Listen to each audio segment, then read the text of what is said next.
মাগরিবের সালাত আদায় করে আমরা বসি, এই সময়টা মূলত জিকিরের সময়।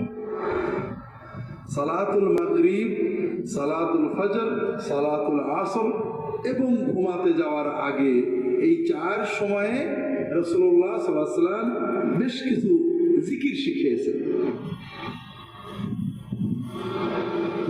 এগুলো আপনারা অনেকে জানেন, আবার কেউ কেউ জানেন না। এগুলো খুবই গুরুত্বপূর্ণ, এগুলোকে অবহেলা করবেন না। আর এগুলো শেখার জন্য আমরা আগে এক সময় নিয়মিত এই জিকিরগুলো আমরা প্রথমে পালন করতাম, পরবর্তীতে এগুলো করে নিই। আপনাদের কিছু সময় দেওয়া হয় যে আপনারা প্রত্যেকে পার্সোনালি করবেন, এটাই সুন্নত যে প্রত্যেকে পার্সোনালি করবেন। কিন্তু শেখার জন্য মাঝে মাঝে দু একটা জিকির অনুশীলন করা যায়। আল্লাহ রসুল সাল্লাল্লাহু আলাইহি ওয়াসাল্লাম 5 ওয়াক্ত সালাতে সালাম ফেরানোর পরে কি বলতেন?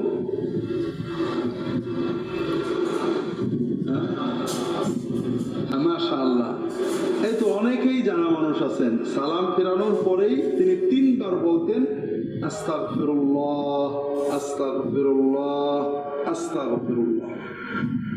তার মানে আমি আল্লাহ তাআলার কাছে গুনার জন্য ক্ষমা চাচ্ছি, আমি আল্লাহ তাআলার কাছে গুনার জন্য ক্ষমা চাচ্ছি, আমি আল্লাহর কাছে গুনার জন্য ক্ষমা চাচ্ছি।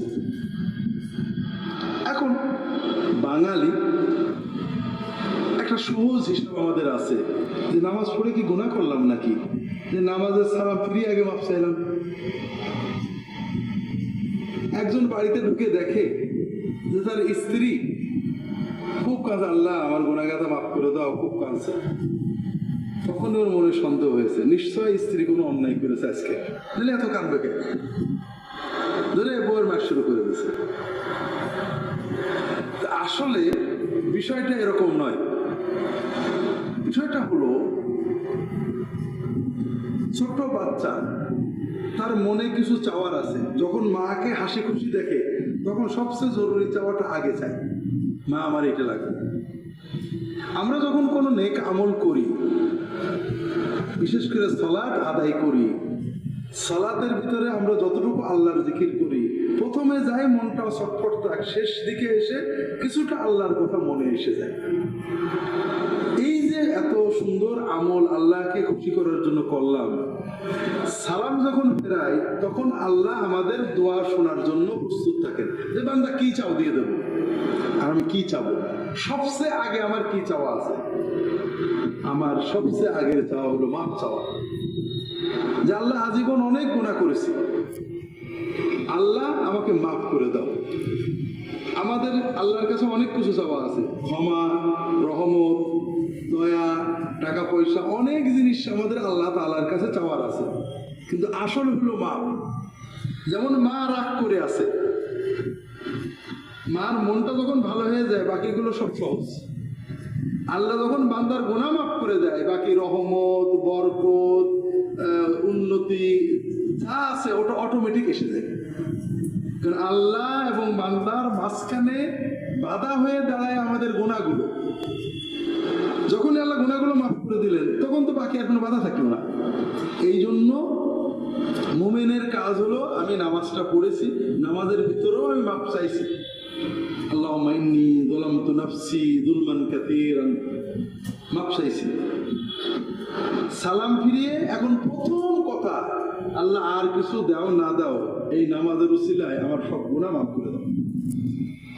আর গুনাহ মাফ করা মানে সব এসে গেছে, বাকিগুলো অটোমেটিক এসে যাবে। এজন্য রাসূলুল্লাহ সাল্লাল্লাহু আলাইহি ওয়াসাল্লাম নামাজের সালাম ফেরানোর পরে প্রথম যে কথাটা বলতেন 3 বার আস্তাগফিরুল্লাহ বলতেন। এরপরে বিভিন্ন হাদিস থেকে জানা যায় রাসূলুল্লাহ সাল্লাল্লাহু আলাইহি ওয়াসাল্লাম সালাতের সালাম ফেরানোর পরে কি বলতেন? আল্লাহুম্মা আনতাস সালাম ওয়া মিনকাস সালাম তাবারাকতা ইয়া যাল জালালি ওয়াল ইকরাম। এইটা বলা 3 তিনবার আস্তাগফিরুল্লাহ, আল্লাহুম্মা আনতাস সালাম প্রত্যেকেরই সুন্নত। নামাজের সালাম ফিরালে আমরা প্রত্যেকেই মুখে উচ্চারণ করে মৃদু শব্দে বা মনে মনে এটা বলবো প্রত্যেক সালাতে, শুধু মাগরিব নয়, 5 ওয়াক্ত সালাতের পরে নারী পুরুষ সবাই প্রথমেই তিনবার আস্তাগফিরুল্লাহ বলবো, এরপরে আল্লাহুম্মা আনতাস সালাম ওয়া মিনকাস সালাম তাবারাকতা ইয়া যাল জালাল ওয়াল ইকরাম, এটা বলবো। এরপরে রাসূলুল্লাহ সাল্লাল্লাহু আলাইহি ওয়াসাল্লাম অনেক দোয়া জিকির আমাদের শিখিয়েছেন। তার ভিতরে আল্লাহ তাআলার তাসবিহ সুবহানাল্লাহ 33 বার, আলহামদুলিল্লাহ 33 বার, আল্লাহু আকবার 33 বার অথবা 34 বার।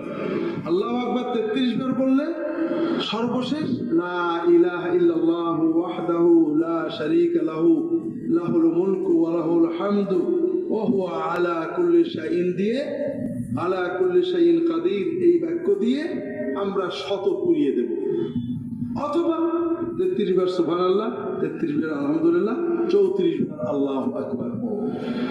এটাও প্রত্যেক নামাজের পরে আমরা পড়ব।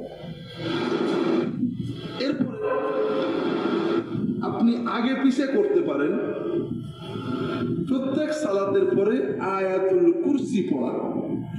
রাসূলুল্লাহ সাল্লাল্লাহু আলাইহি ওয়াসাল্লাম বলেন, মান ক্বারা আয়াতুল কুরসি দুবুরা কুল্লি সালাতিন মাকতুবাহ লাম ইয়ামনাহু মিন দুখুলিল জান্নাতি ইল্লাল মাউত আও কামা ক্বাল সাল্লাল্লাহু আলাইহি ওয়াসাল্লাম। যদি কেউ 5 ওয়াক্ত সালাতের সালাম ফিরানোর পরে আয়াতুল কুরসি পড়ে, তাহলে তার জান্নাতে যাওয়ার পথে মৃত্যু ছাড়া আর কোনো বাধা থাকবে না। যাদের আয়াতুল কুরসি জানা আছে তারা পড়বেন। এরপরে আরো অনেক দোয়া, কুল হুয়াল্লাহু আহাদ, কুল আউযু বিরাব্বিল ফালাক, কুল আউযু বিরাব্বিন নাস, এই 3টে সূরা যোহরে, আসরে, ইশায় 3 সালাতের পরে একবার করে পড়তে হয়। আর ফজরে, মাগরিবে এবং ঘুমাতে যাওয়ার আগে বিছানায় শুয়ে ওযু থাক বা না থাক 3 বার করে পড়তে হয়। তাহলে মাগরিবের পরে আমরা এই সূরা কয়বার পড়ব? 3 বার। কুল আল্লাহ 3 বার, কুল আউযু বিরাব্বিল 3 বার, কুল আউযু বিরাব্বিন নাস 3 বার, অথবা 3টে সূরা পড়লেন, আবার 3টে পড়লেন, আবার 3টে পড়লেন, যেভাবে পড়েন সমস্যা নেই। এগুলো আমাদের জানা। এর বাইরে অনেকগুলো দোয়া জিকির রাসূলুল্লাহ সাল্লাল্লাহু আলাইহি ওয়াসাল্লাম আমাদের শিখিয়েছেন, যেগুলো আমাদের জন্য অনেক কল্যাণ বয়ে আনে, মুখস্থ করতে হয়। দরুদের কথা কতদিন বলেছি, 10 বার দরুদ শরীফ মাগরিবের এবং ফজরের পরে পড়লে রাসূলুল্লাহ সাল্লাল্লাহু আলাইহি ওয়াসাল্লামের শাফাআত সেই মানুষের জন্য পাওনা হয়ে যায়। আর একটা দোয়া আপনাদের বলেছিলাম, বিসমিল্লাহিল্লাযী লা ইয়াদুররু মা ইসমিহি শাইউন ফিল আরদি ওয়ালা ফিস সামাই ওয়া হুয়াস সামিউল আলিম। সকালে 3 বার, সন্ধ্যায় 3 বার পড়লে ওই দিনে কোনো আসমানি জমিনি বালা ওই মানুষটাকে স্পর্শ করবে না। ছোট বাচ্চাদের আমরা যদি সকালে 3 বার পড়ে ফু দিয়ে দিই, মাথায় গায়ে হাত দিয়ে একটু পড়ে দিই, সন্ধ্যায় পড়ে দিই, ইনশাআল্লাহ ওই দিনে তার কোনো আসমানি জমিনি বালা তাকে স্পর্শ করবে না। আপনার দৌড়ে বেড়ান হুজুরের কাছে তাবিজ নেওয়ার জন্য। মা যে মহব্বতে পড়তে পারে, হুজুর তো ওই মহব্বতে পড়ে ফু দিতে পারে না। আমি কোন রকম, আর মা কত মহব্বতের সাথে পড়ে। আল্লাহ তো কালবের হালত দেখে যে কতখানি মহব্বত দিয়ে পড়ছে। এই যে মা যখন এই দোয়াটা পড়ে বাচ্চাকে ফু দেবে, এর যে তাসির হবে, আমার দোয়ায় অত তাসির হওয়ার কথা না। এরপরে সকালে এবং সন্ধ্যায় হেফাজতের দুটো দোয়া আছে। একটা হলো নিজেরা পড়বেন, বাচ্চাদেরকে পড়ে ফু দেবেন বা মাথায় গায়ে হাত রেখে পড়বেন। আউযু বিকালিমাতিল্লাহি তাম্মাতি মিন কুল্লি শাইতানিন ওয়া হাম্মা ওয়া আইনিন লাম্মা। এর মানে হলো, আল্লাহ আমি আপনার আশ্রয় চাচ্ছি, আপনার কালিমাতিল্লাহি তাম্মা, আল্লাহ তাআলার পরিপূর্ণ কালামের কালেমার আশ্রয় নিচ্ছি, যেন কোন শয়তান, জিন, কোন কীট পতঙ্গ, বিচ্ছু, সাপ, কোন বদনজর যেন আমার ক্ষতি করতে না পারে। 3 বার। এবং ছোট বাচ্চাদের এই দোয়া পড়ে সকালে এবং সন্ধ্যায় 3 বার ফু দিয়ে দেবেন, গায়ে হাত দিয়ে পড়বেন। আরবিটা যদি উইযুকা এরকম বললে ভালো হয়, তবে না পারলে এইভাবেই পড়বেন, আউযু বিকালিমাতিল্লাহি তাম্মাতি মিন কুল্লি শাইতানিন ওয়া হাম্মা ওয়া আইনিন লাম্মা। এটা সকালে, সন্ধ্যায়, ফজরের পরে, মাগরিবের পরে নিজেরা পড়বেন, বাচ্চাদেরকে পড়ে ফু দিয়ে দেবেন বা গায়ে মাথায় হাত রেখে পড়বেন।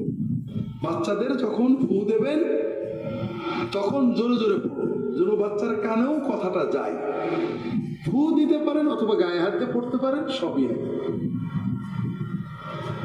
সন্ধ্যার সময় না, রাত্রিবেলায় অনেকেই খারাপ স্বপ্ন দেখে, বাচ্চারা ভয় পায়। এর জন্য রাসূলুল্লাহ সাল্লাল্লাহু আলাইহি ওয়াসাল্লাম একটা ছোট্ট দোয়া শিখিয়েছেন, নিজেরা পড়বেন, যে বাচ্চারা পড়তে পারে না হাত দিয়ে ফু দিয়ে পড়ে দিয়ে দেবে। আউযু বিকালিমাতিল্লাহি তাম্মাতি মিন গাযাবিহি ওয়া ইকাবিহি ওয়া মিন শাররি ইবাদিহি ওয়া মিন হামাযাতিশ শায়াতিন ওয়া আন ইয়াহদুরুন। এগুলো আল্লাহর জিকির হবে, সওয়াব হবে, আবার আমাদের দুনিয়ার হেফাজত হবে। এদিকে খেয়াল রেখে সকাল সন্ধ্যার ওজিফাগুলো আপনারা করবেন, মন দিয়ে করবেন। আগামী মাসিক মাহফিলে আমরা আরো নতুন কিছু দোয়া মশকরার পালন করার চেষ্টা করব। আল্লাহ তাআলা তৌফিক দান করুন, আমিন।